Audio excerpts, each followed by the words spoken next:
मध्य प्रदेश और छत्तीसगढ़ में यूरिया वितरण में बड़े पैमाने पर कालाबाजारी सामने आई है। केंद्र सरकार किसानों को सस्ता यूरिया देने के लिए फर्टिलाइजर कंपनियों को 65 से 70 हजार करोड़ टन यूरिया खाद उपलब्ध कराती है। बावजूद इसके यूरिया का संकट बना रहता है। इसकी मुख्य वजह कालाबाजारी है। जांच पड़ताल की गई तो पता चला कि सहकारी समितियों ने एक एक किसान को 20-25 हजार टन यूरिया बेच दिया।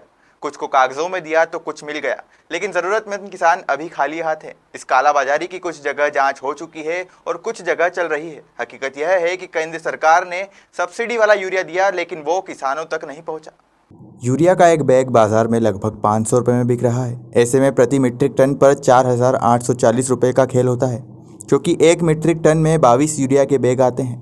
20 जुलाई को कांग्रेस ने यूरिया की किल्लत और कालाबाजारी को लेकर सरकार पर आरोप लगाए थे। इसके बाद मुख्यमंत्री शिवराज सिंह चौहान ने यूरिया के अवैध भंडारण, परिवहन और बिक्री पर सख्त निगरानी के निर्देश दिए थे।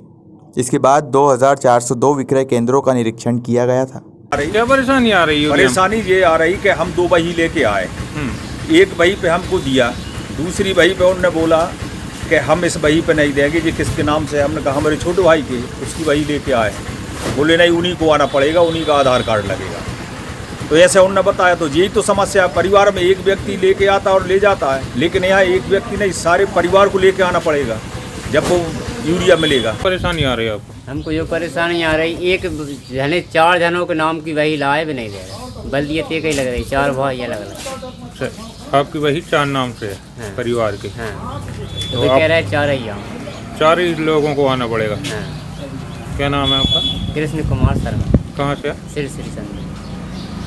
किसान यूरिया के मामले में विगत पिछली सरकार थी, उसके समय भी काफ़ी परेशान था, लाइन में लगा रहा। उम्मीदें थी कि भाजपा सरकार आएगी तो शिवराज जी किसान पुत्र अपने आप को बोलते हैं, किसानों के लिए कुछ सही नीति बनवाएंगे और यूरिया और अन्य खाद की उपलब्धता किसानों के लिए आसानी से होगी। मगर प्रशासनिक अधिकारियों की नाकामी की वजह से आज ये इतना बड़ा घोटाला यूरिया का हुआ है। किसान एक एक बोरी के लिए तरस रहा है, लाइनों में लगा है, 400, 500 मीटर की लाइन लगी हुई है।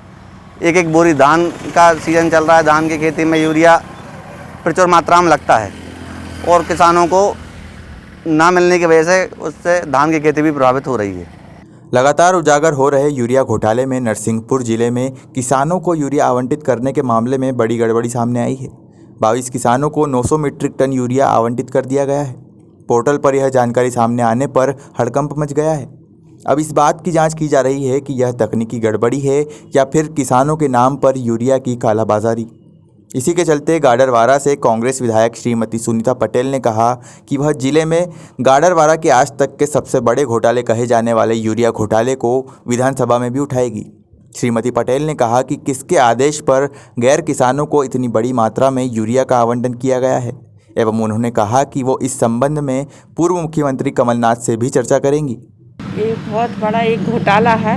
आम पब्लिक के, आम किसान जो 30-30 किलोमीटर, 35 किलोमीटर दूर से खाद लेने आ रहा है, उसको उपलब्ध नहीं हो पा रहा। लेकिन मात्र 10-5 लोगों में ऐसी व्यवस्था बन गई कि उनके पास पूरा खाद पहुंच रहा है। ये हमारे ज़िले का नहीं, मेरी विधानसभा का सबसे बड़ा घोटाला है।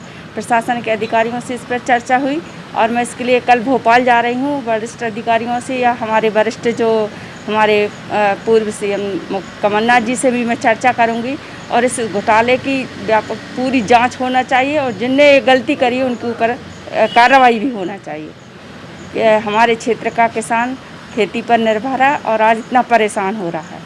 गाडरवारा से पवन कौरव की रिपोर्ट।